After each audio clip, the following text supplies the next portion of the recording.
Going to do that right now as we continue on America's Forum. I'm so pleased to be joined here by Olga Villaverde, and we are also joined via Skype by Michael Rubin, a former Pentagon official currently with the American Enterprise Institute. Michael, of course, the author of the book Dancing with the Devil, The Perils of Engagement. And Michael, as you Skype in from AEI, that title of your book, is that in essence what we're doing right now with Iran?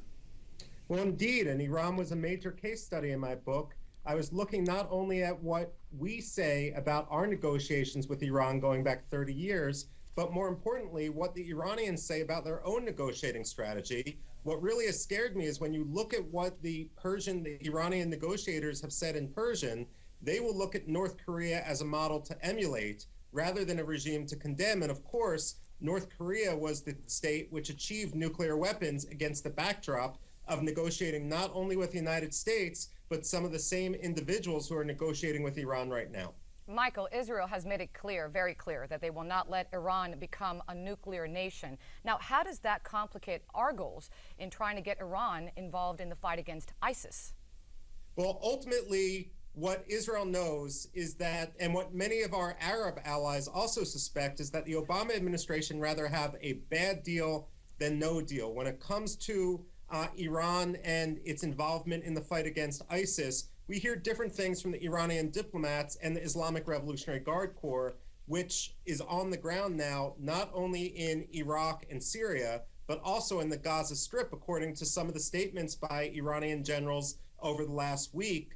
Ultimately, the Israelis are going to approach this with a great deal of realism. Unfortunately, the Americans are approaching this with anything but.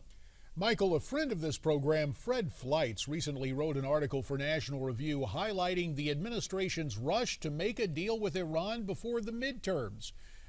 Part of this deal would allow Iran to keep all 19,000 centrifuge machines and some other items needed to go nuclear.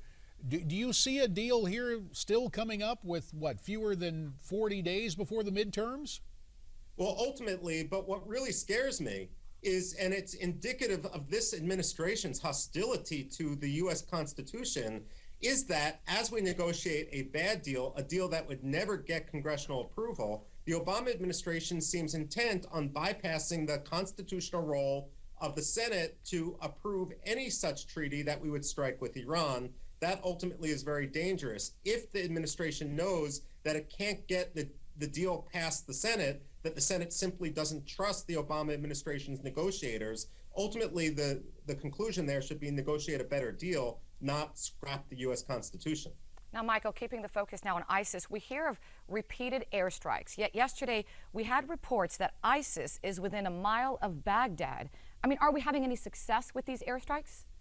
Well, we're playing whack-a-mole with the airstrikes. The question is, now that we've started these airstrikes, which frankly are a lot more symbolic than effective, we need to ask, is that going to be enough to defeat ISIS like President Obama stated was his goal on September 10th? And if not, what do we need to do to achieve that goal? President Obama may be looking at the polls on this, but we should have one commander-in-chief, not 300 million of them.